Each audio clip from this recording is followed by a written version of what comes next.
COVID-19 yang berdampak pada seluruh lapisan masyarakat tentu memerlukan berbagai kebijakan pemerintah, tak terkecuali pemerintah daerah.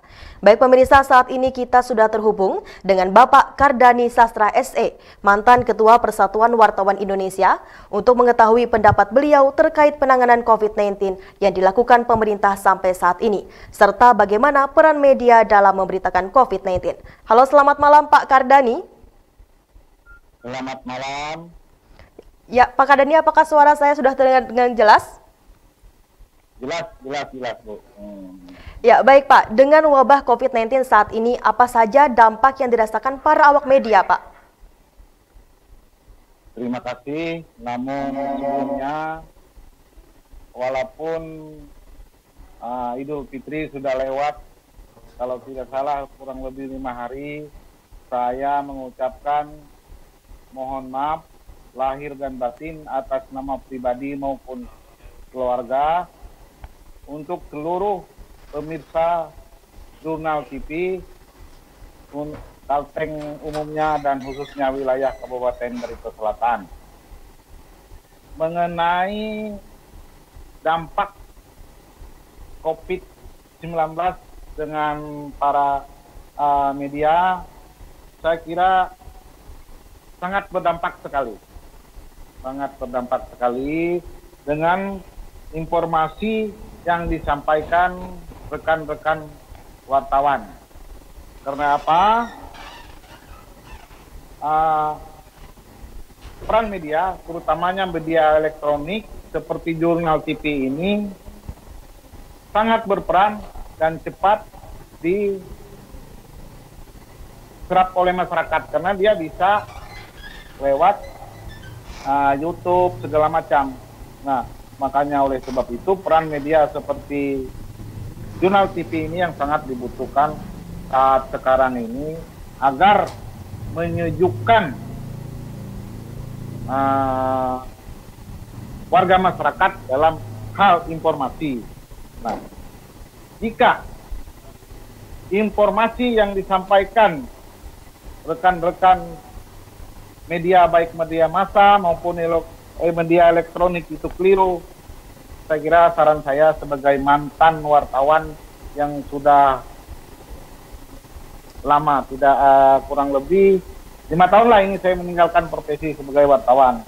Nah, karena saya alih profesi sekarang, harus berimbang dan peran media sangat penting. Nah, kemudian juga bagi aparat pemerintah agar mampu memanfaatkan media sebaik-baik mungkin untuk menginformasikan perkembangan COVID-19 ini. Dan alhamdulillah, puji Tuhan, untuk Barcel pada saat sekarang update sampai hari ini, kalau tidak salah, karena saya bukan orang gugus COVID, saya hanya mengikut perkembangan dari rekan-rekan media juga bahwa di sini yang positif 15, yang sembuh 9, dalam perawatan 6. Mudah-mudahan untuk wilayah Barcel bisa banyak sembuhnya sehingga kami bisa sekarang kembali ke zona hijau. Ya, baik. Itu saya kira. Baik, terima kasih Pak. Lalu bagaimana terkait dengan bantuan bagi terdampak COVID-19? Apakah sudah diberikan secara merata dan tepat sasaran, Pak? Saya kira saya untuk menjawab persoalan yang satu ini cukup berat. Kenapa saya cukup berat? Masalah bantuan seperti apa?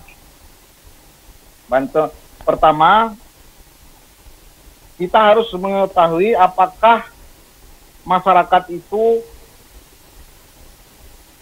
penerima program PKH atau tidak.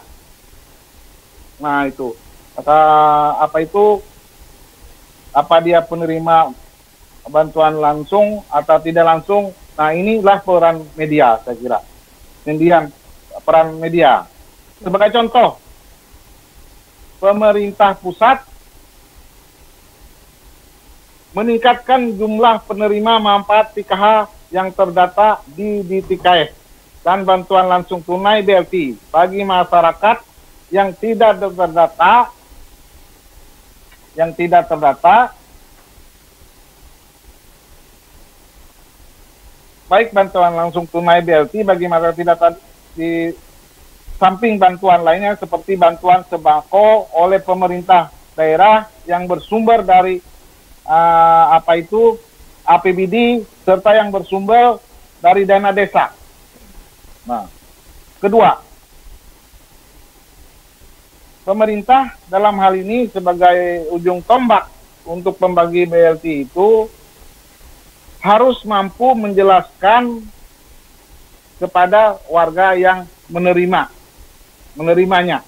Nah, itu harus nah, disinilah kalau kita kaitkan dengan keterlibatan media, media bisa membantu.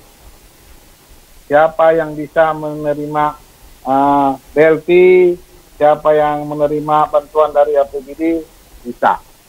Nah, kesulitan sekarang saya lihat, mohon maaf kalau saya salah bicara, pemerintah daerah dalam hal ini untuk Kabupaten Barito Selatan dari tingkat RT, RW, lurah, kepala desa, camat sampai Pak Bupati kami di Samsuri sudah maksimal mendata siapa yang harus menerima bansos itu. Hanya saja yang jadi kendala setelah data turun nih dari pusat sana tidak sesuai dengan data yang ada di daerah ini. Jadi semestinya antara pemerintah pusat, provinsi harus match datanya. Mohon maaf, kasihan ujung tombak di sini ketua RT, ketua RW, lurah, camat, kepala desa, dan Bupati kami di Raya yang akhirnya menjadi pertanyaan masyarakat, kenapa data ini seharusnya ini dapat, dan hasil pengamatan saya, ada orang yang mampu, kok dia bisa dapat. Yang betul-betul tidak mampu, tidak dapat. Nah itu. Oke, baik Pak. Jadi dapat dikatakan bahwa di Barito Selatan sendiri untuk bantuan masih ada beberapa yang tidak merata sesuai dengan data, begitu Pak? Sangat betul. Saya kira data itu perlu diperbaharui. Kasihan pemerintah daerah di sini sudah maksimal mereka ingin membantu masyarakat. Nah, kalau untuk bantuan yang dari provinsi, Pak Gubernur, bantuan dari APBD 1 itu APBD 2 yang disalurkan oleh Pak Bupati sesuai. Yeah. Sangat sesuai. Nah, hanya saja yang bansos dari pusat itu yang tidak sesuai. Nah, karena apa? Mungkin entry data mereka dari pusat sana tidak sesuai dengan entry data yang di sini. Nah, semestinya kalau kalau ada bantuan sosial dari pusat sana, orang pusat itu minimal perwakilannya turun ke sini, menjelaskan kepada masyarakat kenapa kalian tidak dapat. Yeah. Nah, sehingga orang-orang di daerah sini tidak disalahkan. Nah, itu.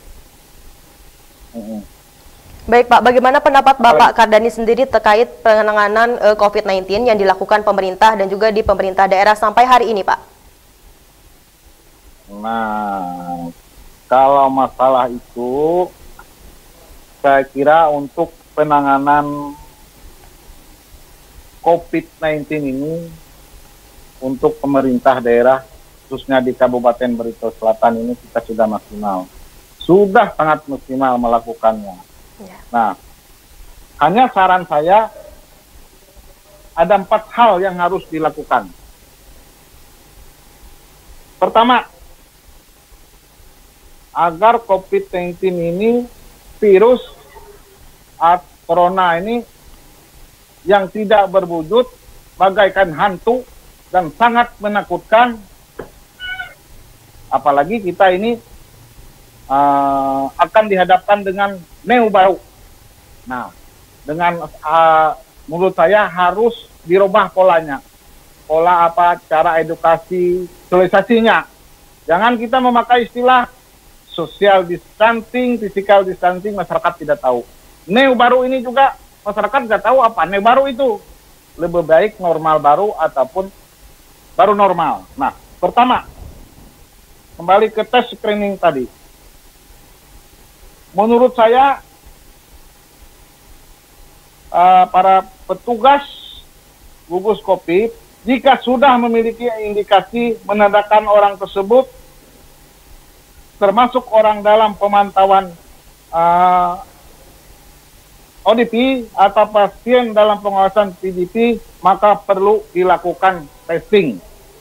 Nah, itu yang tahu itu tergantung metodologi para dokter yang sudah ditugaskan.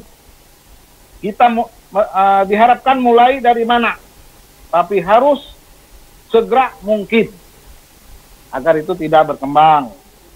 Kemudian yang kedua, tracking, perlu di tracking. Dalam hal tracking, warga masyarakat sangat membutuhkan kesadaran dari masyarakat sipil sendiri. Ini karena belum banyak tindakan untuk melakukan penelusuran secara menyeluruh dari apa, siapa, dan di mana saja pasien melakukan kontak langsung dengan orang lain. Nah, tracking ini harus dilakukan segera mungkin. Kalau tidak tahu di mana dan siapa kontak dari PDP dan ODP ini.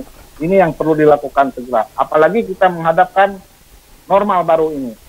Nah, kemudian yang perlu ditingkatkan mengatasi COVID-19 ini adalah karantina.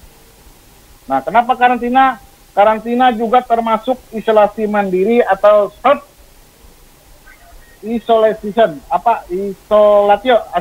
isolasi mandiri memang dibutuhkan karena kapasitas rumah sakit yang terbatas. Kita lihat kasus di Kuala Kapuas sudah mereka menyerah, di mana-mana menyerah, itu hampir menyerah. Ya, baik, terima kasih Pak Kardani. Juga. Ya Pak. Ya. Bisa dipercepat. Yang terakhir tadi apa Pak? Yang terakhir social distancing ini, yaitu jaga jarak, jaga fisik kita, ini yang belum. Kesadaran dari masyarakat perlu. Bagaimanapun, kadang-kadang, mohon maaf ya, kita lihat di pasar-pasar, masyarakat belum mengakai pola hidup sehat, pakai masker, cuci tangan, semestinya secara mandiri, pasar-pasar besar, minimarket, Alfamart, TVMart di sini menyediakan cepat tempat cuci tangan. Memang ada, saya lihat mereka menyediakan tempat cuci tangan. Cuma kadang-kadang ada air, sabunnya tidak ada. Ya, baik. Nah itu saya kira yang harus itu. Ya, baik. Terima kasih Pak Kardani atas waktu dan informasi yang telah diberikan. Selamat malam Pak Kardani. Ya, selamat malam. Terima kasih atas kepercayaan Jurnal TV dengan saya. Bisa masukan itu. Semoga Jurnal TV semakin dipercaya, semakin terdepan untuk pemberitaan di media lokal. Amin. Dan ini menurut saya Jurnal TV ini tidak media lokal, karena dia bisa diakses melalui YouTube segala macam, media lokal tapi skala nasional. Sekian dan terima kasih. Mungkin ada hal-hal yang saya kurang penyampaiannya tadi, saya ucapkan mohon maaf. Selamat malam, semoga Jurnal TV tetap jaya selalu. Amin, terima kasih Pak, selamat malam.